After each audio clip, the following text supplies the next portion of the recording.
This is a podcast about living out of intimacy, a conversation over coffee about a living God whose desire is to live out of you. Pour yourself a cup of coffee and join us.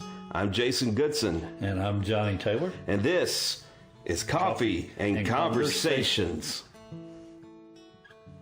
Well, once again, everybody, we're coming to you from the upper room. The new upper room. I always say it in upper room. I like them. It's upstairs. I mean, it's upper. What was the temperature last week when we... It felt a little cooler in the upper room last week. Yeah. But it was not as warm outside as it is now. It had started the week out freezing cold. And now we're in the middle 80s. Today. Today's the 18th of March? Is that right? Yeah. It's the 18th of March, and the rain is still falling. We've had one day without rain in almost we haven't had 10 days. Something like that? It feels like that. We haven't had a complete day of sunshine. I can't remember the last time that happened. So I feel like we moved to Seattle or something. You're right. That's kind of what it, I think. Who else said that?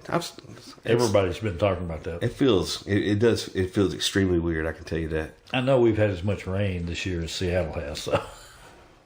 Well, that's saying something. Well, when you have, I can say this, rain fell today, but not as much. I guess overall it was quite a bit of rain. How much ended up falling? 3/4 of an inch. Okay, so which is a good bit. It didn't take much for the puddles to start reforming because the ground ain't gonna hold no more. I hadn't seen that kind of wet on the ground in that long. Yeah. And it's been a while. The last 2 years I don't think we've seen as much rain this time of year. Yeah, you go about 200 miles to the west of here, dry as a bone. It's really crazy. The pattern's really. Yeah. I don't hear me complain about weather. It's I can tell you what's frustrating is when you work with students in sports at the school, and all these coaches around here are just freaking out, man. The rescheduled game today got canceled. Rescheduled game got canceled to tomorrow. It's going to get canceled again, I promise you, because the field won't be ready. Yeah. And if they play tomorrow night, I'll be really shocked. But I don't know. I don't think it's supposed to rain tomorrow, but we're having it's been one of those, I don't know what it's like where you're listening from, but here in East Texas, it's been absolutely saturated. So it's been, I don't know, it depends on how you look at it. If you're a farmer, you're loving it like crazy right now. And if you're not, and you're trying to think, man, what are we going to do? I can't get outside. During spring break, I think, with 5 kids in the house, and I think Kathy and I just almost went nuts. And we love our kids, to the hilts, but man, it was like, I think one day they got outside one afternoon and played. Yeah. And we were like, thank goodness. But overall, it was a good week to hang out with the kids, but it's just like, you really couldn't get out and do a whole lot. But anyway, This is one of the things. Crazy stuff. Well, we got back last week with podcasts, and it'd been over a year. Almost a year. That's right. Yeah. I was getting that mindset. It's been over a year, JT? No, it'd been like 10 months, I think. Well, maybe 11, something like that. And we always, and I remember in the past and now even, we want to hear from you guys who listen.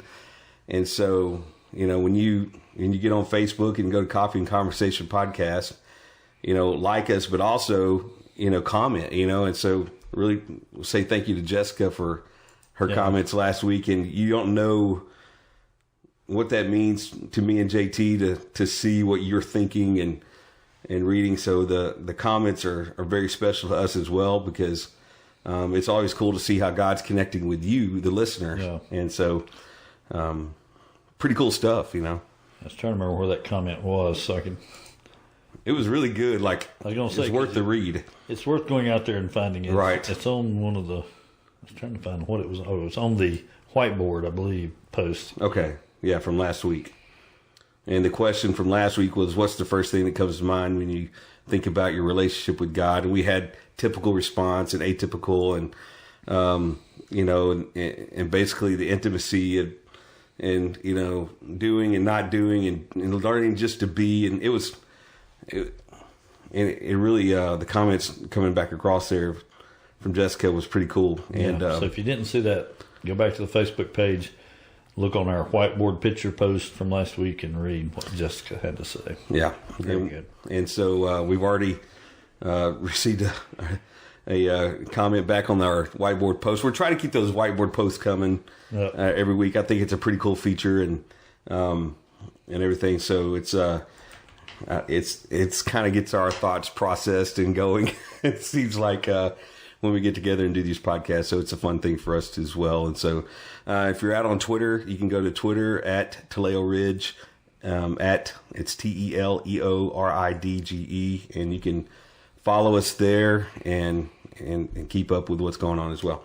But JT, I don't know. You called me this past week, and our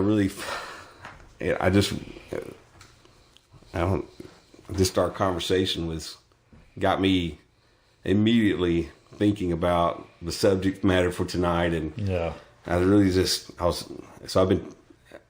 chomping at the bit to get here and talk about it because big deal.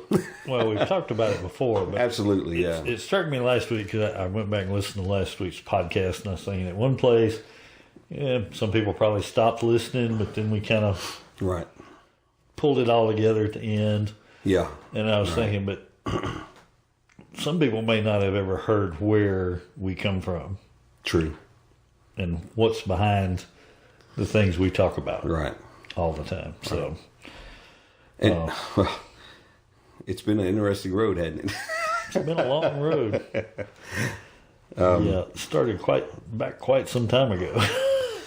You always hear the question, which is on the whiteboard tonight, and it's a kind of a good lead in, I think, to what we want to talk about because, you always hear the stories of other people, but I always hear the thing. Well, so do you want to be like Jesus?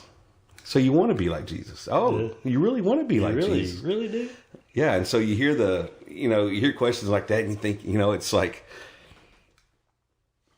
sure, yeah, I want to be like Jesus, right? And is that not most of our response to that question? Yes. Oh yeah, I want to be just like Jesus. But then the thing is, the people who are always saying that avoid the really hard things. And the yes, you're right, exactly right. That's where I was going. My mindset is right there with you. It's difficult. I want to be like Jesus. I want to be just like Jesus. Our verse tonight, you want to be just like Jesus. Let's just read our verse for the night. Okay. If you want to shoot that one out there. It's John 5:19. You can see that on the whiteboard there on Facebook. But it says, "Then Jesus answered and said to them, 'Most assuredly, I say to you, the Son can do nothing of himself.'" Whoa, what? "But what he sees the Father do. For whatever he does, the Son also does in like manner." Let me read that again, just for clarity. Yes. Okay? Jesus answered and said to them, "Most assuredly, I say to you, the Son can do nothing of himself, but what he sees the Father do. For whatever he does, the Son also does in like manner." So, you want to be like Jesus? You want to be like Jesus. Well, how do you do that? Right? Is that not the next question that comes across there? Well, according to Scripture, and you're just reading one Scripture. Read the book of John. Yeah. Read the whole book of John. Read the Gospel of John and see if you don't see that statement repeated in some form all the way through John. Because he goes through several times. I just do what I see my Father doing. Yeah. Do nothing of myself. Do nothing of myself, but what my Father's doing. I see and I've heard. Oh, it's good stuff, man. It really is. And how many of us we try to tell people to be like Jesus, and then conform them to a morality of you got to be like this, and this, without ever going to, by the way, but you can't do nothing of yourself. But you better get busy. But you better get busy doing it. But you can't do it. But we never say, but wait. As you walk out the door and you try to do all these things tonight, and you're ticked off 6 days down the road because you have failed miserably at trying to be like Jesus. Because guess what? it's going to happen. You're going to walk out, oh, yeah, I can do this. I can be just like him. And then you're going to fail miserably. You're gonna fall down on your face, scratch it all up. It's going to be gross. And it'll look like Trip did at Disney World, just half his skin missing. And then you're going to look at it, says, Jesus answered and said, most assuredly I say to you, the Son can do nothing of himself. But what he sees the Father do. For whatever he does, the Son also does in like manner. Did you see the Father do anything today? Ooh, that's a good question right there, man. See, that's it. Because if you didn't, how are you going to be like Jesus? Man. And how are you going to see what the Father does? See, boy, I tell you what, man. And this is where, I think this is where all the whole, and this is where, as you see on the whiteboard, our story comes in. Yeah. Let me throw out one more thing. Okay, no, I'm just saying, this is where it all points to, because it's comical, but it's also life. So we just asked those questions. Well, okay, we're going to be like Jesus. Well, how did Jesus see what the Father did? Mm-hmm. Yeah. How did he do that? Yeah. And we'll get back to that. Oh, man.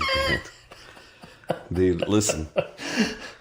Because there's no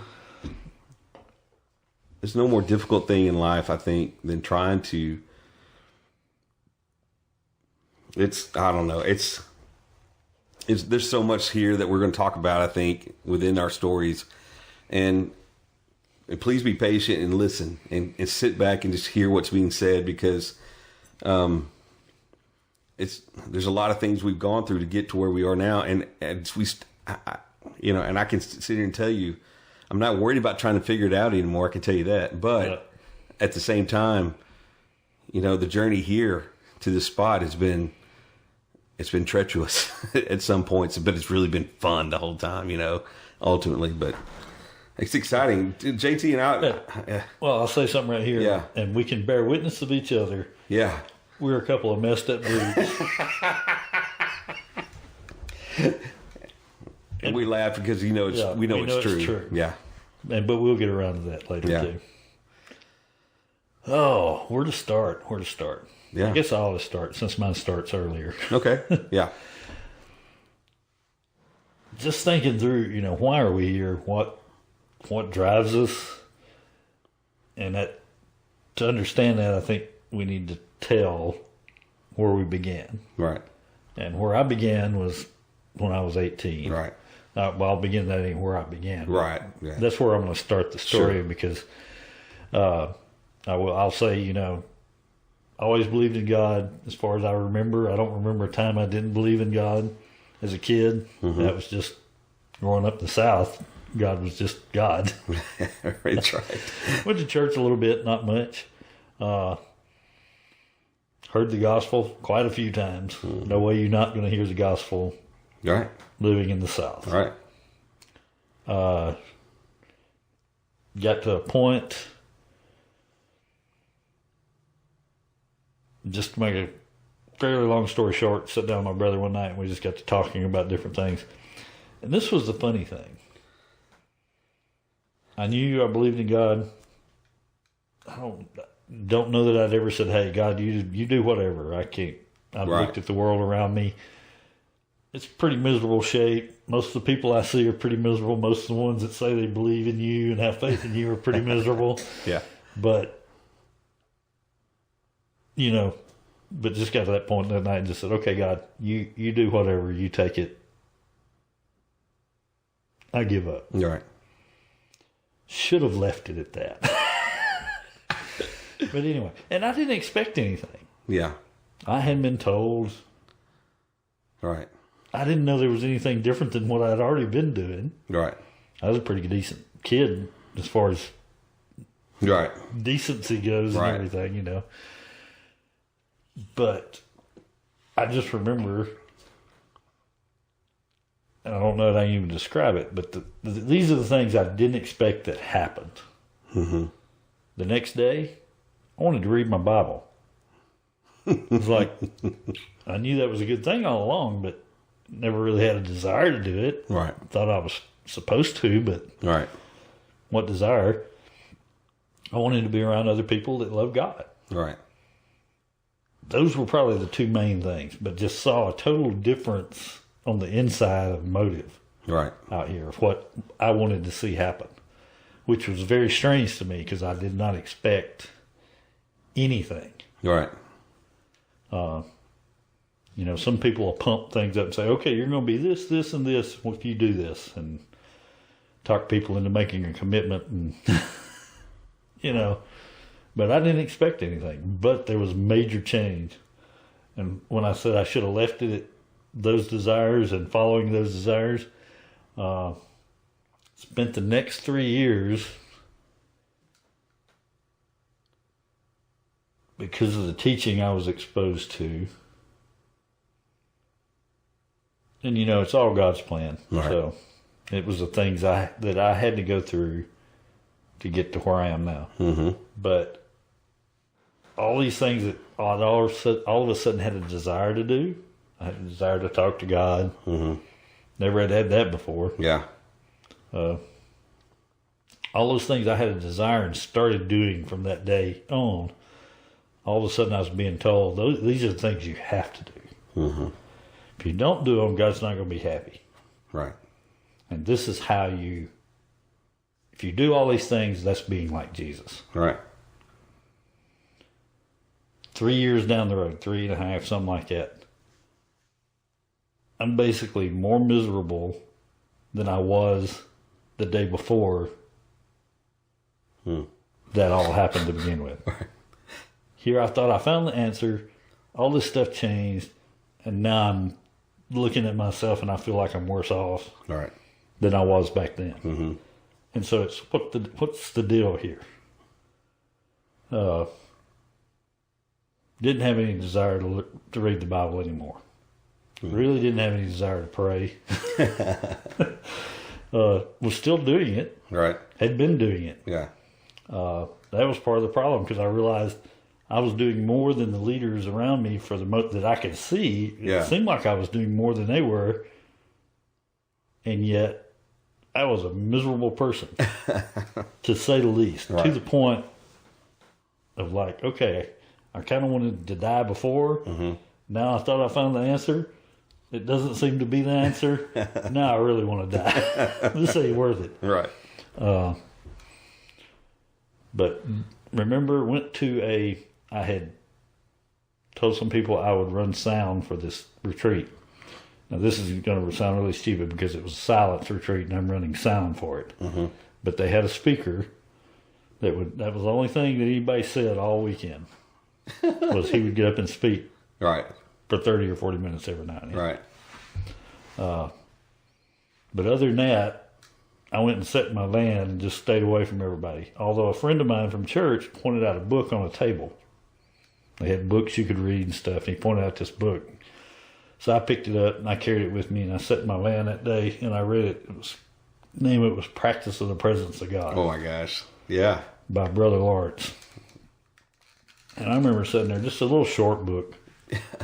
Not very many pages, but it talked out about how Brother Lawrence, his struggle with life, his desire to love God.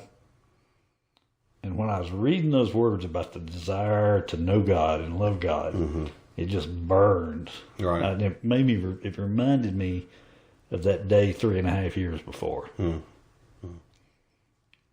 what had seemed to have died, all of that, like, just wakened it back up.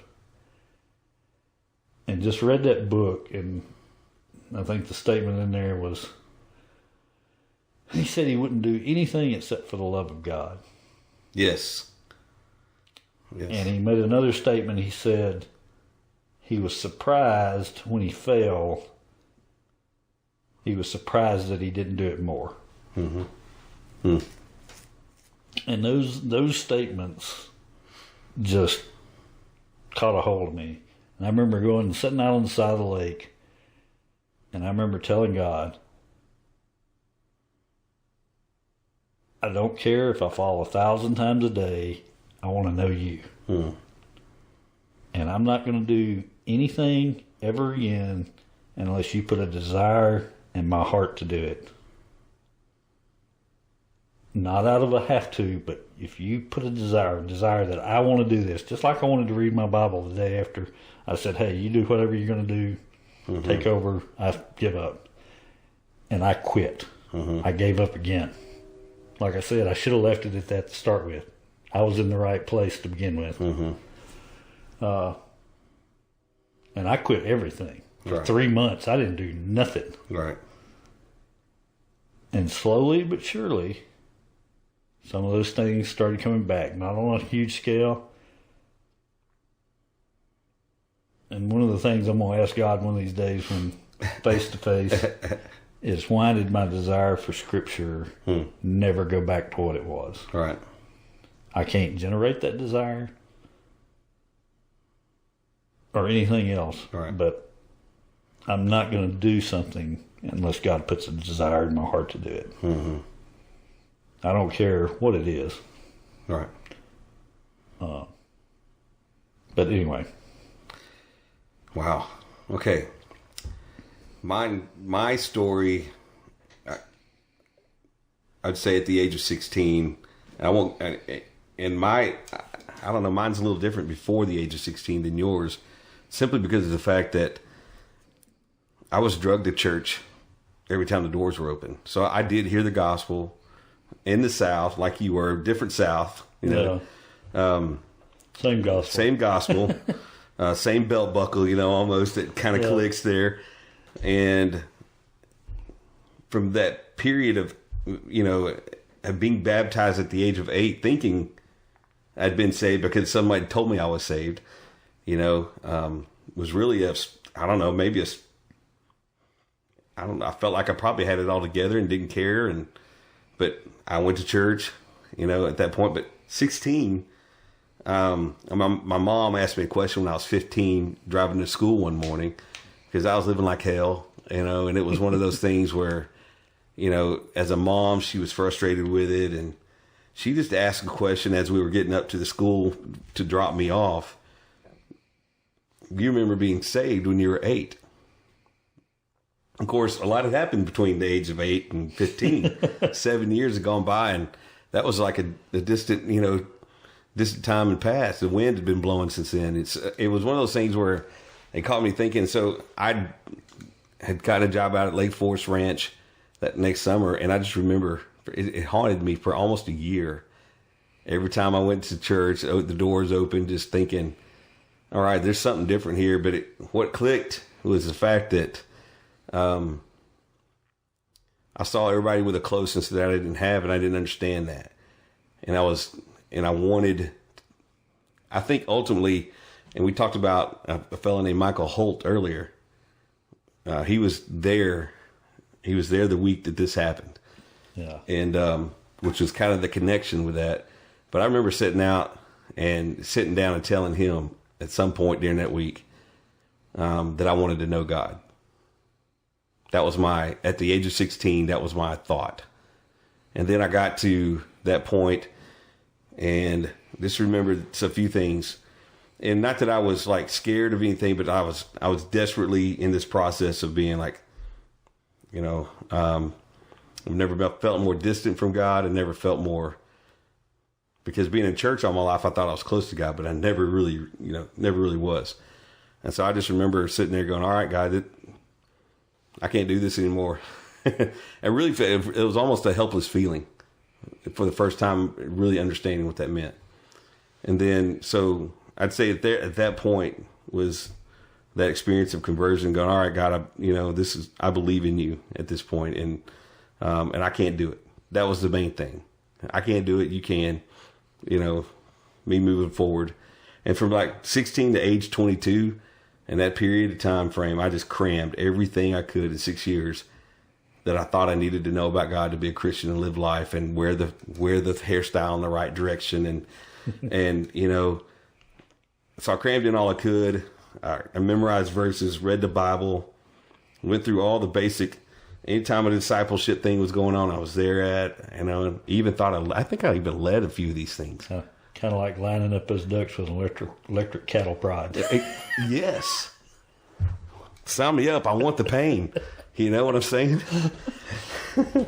And so I go to East Texas Baptist University, graduate high school, go to East Texas Baptist University, and here again, I just invest myself over the top stuff. I'm talking in every freshman family ministry, playing guitar. I was doing all kinds of stuff. Anyways, and then I had what I call a yelling match with God in one of my rooms, and just said, "All right, God, I'm tired of this Christian crap. I can't, here it is.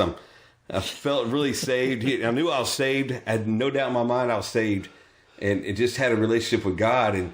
But there again, 6 years later, I feel no more. I felt just as distant as I did that day at 16, like you were talking about earlier. But I was just like, all right, I'm tired of this Christian crap. This was all. I'm out. I just remember telling him, I'm out. And if you don't show, and I said, if you don't show up, is what I said, then I'm done. And that's 3 days later, is when the whole arrest thing happened. When I was driving, I was going 75 and 55 here on the Farm Road 1801 here in East Texas. And I just remember going, all right, pulled over, I get arrested, and all, that's like a 3-hour story. So, but the whole thing there was my first taste of grace happened at 22. That summer I went to Lake Forest Ranch and practiced the presence of God for the first time. I read, The Pursuit of God. I read these things I'd never looked at before. Scripture all of a sudden started opening up, but I tasted, and this was the funny part of this, is that from that point on, at the age of 22, I had a taste of grace, something that was different, something that was sweet, it was good, but I still didn't have any identity. I still didn't have me. I felt like, okay, I went from being a Stephen Curtis Chapman Christian to being a graced, faith-based Christian. And what I was doing, what I said to you earlier, is this: I was trying to wear everybody else's clothes in this process. I was trying to be my heroes. I was trying to, jump into that suit, and be that person, and wanting to be like these grace faith heroes that I listened to Joe Shelton, I listened to Larry, I listened to you guys, Rich and everybody at the camp. And there was a lot of people that came through that summer that really just affected me deeply. And it's like, I want to be like that guy. How do I do that right now? I want that right now.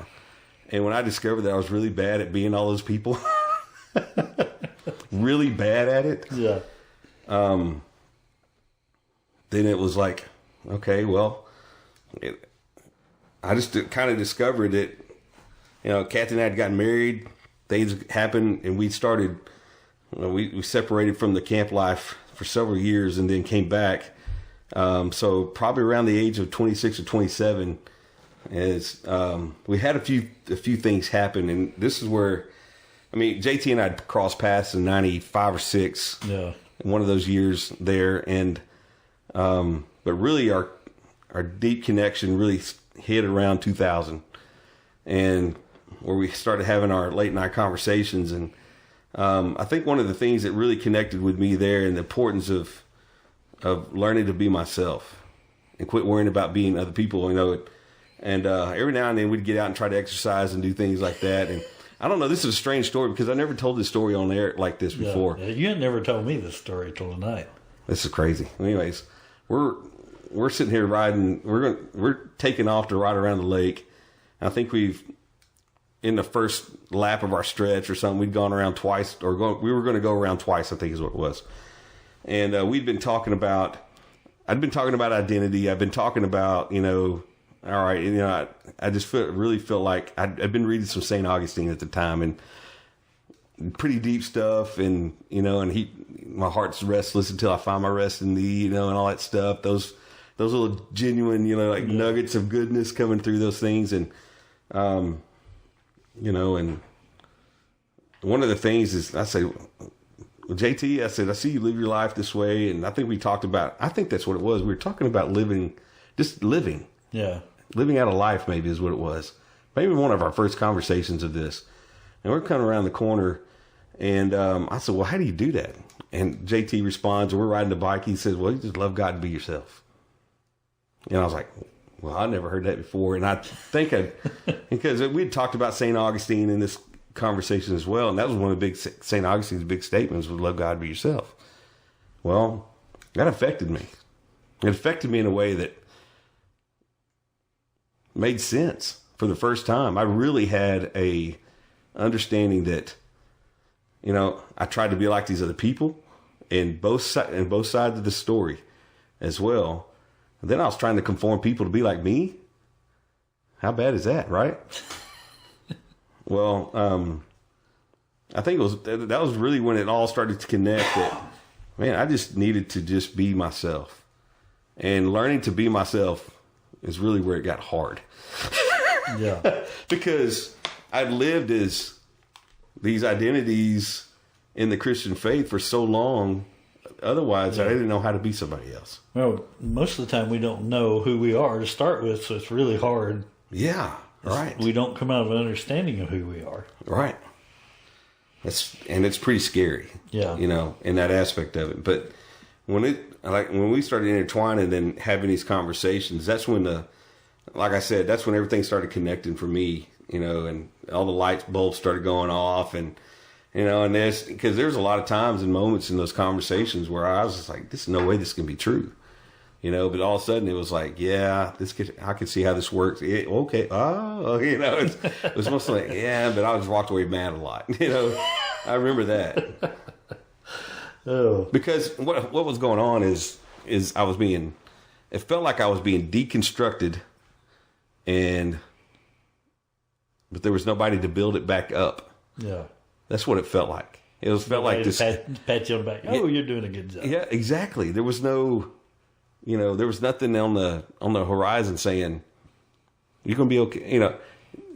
I didn't feel like I was going to be okay, but I knew, okay, this makes sense. I don't know. It may be that point in my life where I was probably most at peace, the understanding of knowing that I didn't have to worry about trying to do something else. And finally just tasting some freedom for the first time and really going, okay, I think this can happen because I can't do this anymore. Whatever it is, I can't do it no more. It's interesting. It's a tough thing. I mean, as you've been sitting here talking, I've been thinking about things that I really hadn't thought before. Yeah. And I was thinking, because when I sat down and I quit that day, I mean, I really quit. Oh, yeah. I'm not saying it wasn't just tongue in cheek. Yeah. I quit. It's true. And pretty much have held to that ever since. Yeah. But what that meant, this is the thing, this is something I thought about that I hadn't really thought about before, is that meant other than a person or two, I didn't really tell what was going on. Yeah. Because I remember. I was not fitting the mold. Right. The things I was doing was not fitting the mold of everybody else. Oh no, it was not. That's why Jason got mad a few times. And during that time, people didn't really talk about grace, right, or dependence upon God that much then. But when I started down this trail, I remember us hearing Dave Busby for the first time. We were like, hey, yeah, right. This is the first person I've heard saying this anywhere. Right. And just thinking that was a hard path to walk. Yeah. But I knew how miserable the other was. Oh, yeah. Yeah. And so there was, and it was funny, I was thinking about, why have I never gotten back that heart desire like I had then for Scripture? And Jason can tell you I love Scripture. Oh, absolutely. But as far as sitting down and reading, I can't just do it to do it. Right. Still can't just do it to do it. Yet he reads a lot of it. It's the funny part of it. Yeah. He does. Especially when we do stuff like this. Yeah. But just sitting here thinking while I was listening to Jason, it struck me that God was not going to let me do my path. He was not going to let me walk a path like I'd ever seen anybody walk before. Mm-hmm. Yeah. And that has driven into me how to know God. Mm-hmm. Yeah. Not read about God, not learn about God, but how to know God. Right. Right. Because that was my heart's desire. Mm-hmm. I didn't want information. Right. And I'm good at information. Yeah. That wasn't what I wanted. I wanted to know God. Like practices of presence. Presence of God. I don't know. I think the thing too is learning. The biggest deal for me is been learning not to try to get in the way of what God is going to do, even on a day-to-day basis, and me being willing to try to do what John 5:19 is saying here. I want to be like Jesus. That's always been that pinnacle thing, but I couldn't be like Jesus wearing somebody else's outfits. You see what I'm saying? Yeah. I'm a really bad Baptist. Myself. Do you understand what I'm saying? Yeah. Kids, I've tried to wear the Baptist clothes. Yeah. And I go to a Baptist church still. And I'm no good at it. Yeah. Terrible at it. And I'm okay with that. Very okay with that. I'm okay that because it's not about representing the Baptist. Yeah. It's not even about representing grace. Yeah. You know what I'm saying? It's about not living. It's about, yeah. It's about, hey, being comfortable in this skin is hard enough for me. And I'm learning to get there. Remember I said I couldn't remember what it was I thought about last week? Yeah. I remember it now. Okay. All right. Oh, go, you got. I'm done. Yeah. I was just saying that's just it for me. Here was the thing. Here's what happened to me. Here's what happened to me after that day. Yeah. The day that I quit. Right. Because what I realized is what Scripture said about God being here in us had to be true. Mm-hmm. It's Scripture. He said it. I didn't feel like that. I didn't see that. But the thing I realized is He wasn't going away because of my mess ups, because of how rotten I was. Right. Mm-hmm. He was not going away. Mm-hmm. So He's here. Right. So I started looking for Him. Mm-hmm.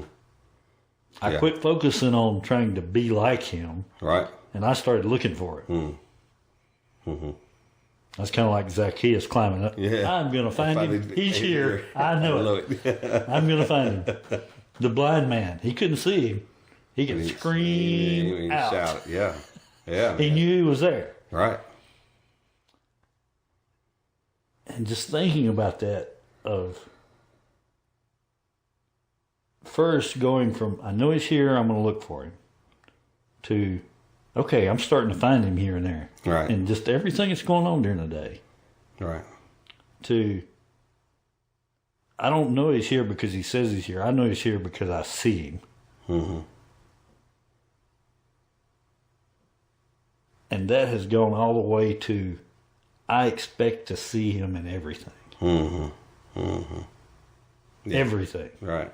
Good, bad, right. Everything. Right. It went from I'm going to look for Him because I know He's here, to I expect to see Him. Yeah, yeah. Mm-hmm. That's good. And remember what we said about seeing what the Father does? Yes. That's how you do it. That's how you do it, yeah. Because if you see Jesus in everything, then you see what the Father does. Because Jesus... That's how He did it. How else could He have done it? Right? Exactly. And it's a process. Yeah, and it's not like you're gonna. Gosh, man. And the thing about it, we don't know we have no clue what road God has everybody else to walk. Right. And what was it? We said something last week. We were like, you can't compare. Can't compare it. Yeah. You can't compare intimacy. Yeah. I can't compare my intimacy to Jason's intimacy. Right. Because it's not a list of to-dos. Yeah. It's interesting because I've tried to be like, and when I say this, and he'll understand what I'm about to say. JT will understand this. I've tried to be like JT, and it doesn't work. You know what I'm saying? Oh yeah. That didn't work. It's not your road. It's not my road. It didn't work for me, and so therefore I realized that not everybody's going to walk that road that I'm going to walk on. And in fact, I'm walking this road. Exactly. And it's nobody else's. Exactly right. And so I think that's probably as a youth pastor when it really hit me that it was time for me to start pointing people to Christ and not pointing people to myself. And I didn't want them to look like me. Yeah. You know what I'm saying?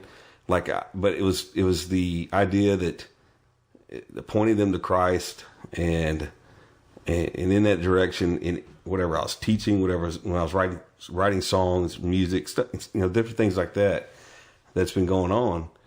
But it's always like, all right, let's point people to Jesus here, because, man, ultimately, what happened for me was he's the best thing for me. Yeah. when Paul said to be an imitator of him, yeah, like he was an imitator of Christ, it had nothing to do with a list of what he did. Right. Absolutely nothing. Right. Yeah. It had to do with his heart to walk the path God set before him. Exactly right. Everybody didn't get martyred for Christ. Mm-hmm. Some of them lived through and died of old age. Right. All kinds of different stories. Mm-hmm. Our kind of theme verse, that Christ might be made manifest in our mortal bodies. Yeah. God is infinite. And you're not going to see all of God through these finite bodies. Mm-hmm. So he's going to manifest different things in different people. Exactly right. Paths are going to be different. How you get there. A guy named Leonard Ravenhill. He prayed 8 hours a day on his knees. Oof. Yeah. Not my path. Nothing wrong with his path. Mm-hmm. It was perfect for him. Mm-hmm. But how God decides to bring you to intimacy with him is up to him. And it's not going to look. Good. Yeah. It's not going to look like anybody else. There may be things that are similar. Right. But it's not going to be the same one. Yeah. And you've got to see, and I don't want you to take this as a to-do. Right. But you've got to see what the Father's doing and do it. And it won't be about, I got to do this. No, it'll just be, when you see him doing it, it'll be the desire of your heart. That's right. To do the same thing. Because it's perfect. Mm-hmm. Quit worrying about what you're supposed to do 10 years from now. And get in touch with what the Father's doing right this moment. Now. Yeah. That's good stuff. It's good. Think about you as the listener here, and where God has you on your journey right now, and what he's going to do through you and in you, and how does that translate? I don't know. That's the deal, is that, well, that's it. It's kind of the only thing I want to know about somebody, really want to know about somebody else. Yeah. Do you love God? Yeah. You want to know him? Yeah. The burning desire. Yeah. It's cool. Because if being like Jesus is just a list of things you're going to mark off that you've accomplished or done, it's not knowing him. No. Rarely do you experience anything when you're trying to do a to-do list. No. Especially when knowing something. Other than frustration and that's misery. exactly. There's no peace. That was one of the things back at the end of that 3.5 years. Yeah. I had no peace. No, what was it I wrote down earlier? No joy, especially no joy. Yeah. Oh, I was miserable. It's almost like a death period you're going through. Yeah. There was no life. Right. There was no life in it. And I could mark off most of the list. Yeah. If you had this list of things to do, I could mark off most of them. Whew. But it wasn't about that list. I'm glad I chunked that list that day. Only reason I'm still alive, of course, that was God's plan. That's right. Yeah. Had to meet up with Jason down the road. That's right. Yeah. It's been a journey, boy. It's been cool. man, and I don't know. I tell you this, I very rarely do I want to miss opportunities like this. You know, there's days in your life where, I don't know. This is, it almost feels like, gosh, I'm trying to find the words for this, and it makes sense. You talked about, you talking about not having joy, not having peace, not having all this, and all those moments I think about, and where God has taken us, and the story, and how it's worked up here is, and even till today, even right now where I'm sitting here, is not so much that it's not work, it's almost restful. Yeah. Even though we do a lot of, you look around here and JT hauled, tons of, equipment up to this spot. There's things that we've done that, like, you're tired, you're worn out, body's physically, there's things. Yeah. Getting old. It's not exactly, but it's not like, I mean, you don't have to be tired to be a Christian. You don't have to be tired to enjoy a relationship with God. You don't have to be tired to be you walking this pathway in intimacy with Jesus. And what I'm saying is this, is don't try so hard that you're worrying about it every day. Get to the place where you're okay just with, hey, I had a great day today. Oh, wait, I struggled today? Yeah, I struggled today. It was a hard day. But I'm still okay with me. Why? Because Christ alone. That's it. And living by faith. Jesus, that's it. Jesus believed who he was. Exactly. He knew he was one with the Father. And he's made us the same thing. Yeah. And that was the thing where I started looking for God. Right. Yeah. Because I started to think, hey, this has got to be true, so God must be here. Right. And after a while, faith became sight. Right. Not totally, but way more than it was then.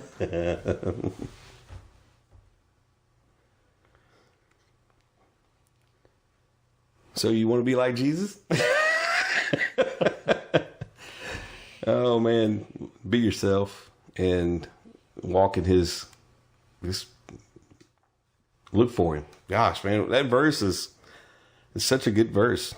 Oh yeah. Yeah, I mean, do nothing of myself. Jesus can do nothing of himself. That's a pretty good indication. Where do you think that leaves us? Yeah, it's a pretty good indication. We're carrying around this body of sin. And he could do nothing of himself, and he was perfect. Wow, that's crazy, man. That's good, though. That's good. Only what he saw the Father doing. Well, we look forward to hearing your comments again. Oh, yeah. And God willing, we'll be back next week. Yeah. I don't see, it's always a good way to leave it. God willing, we'll see you next week, and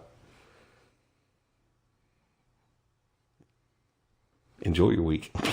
Be yourself.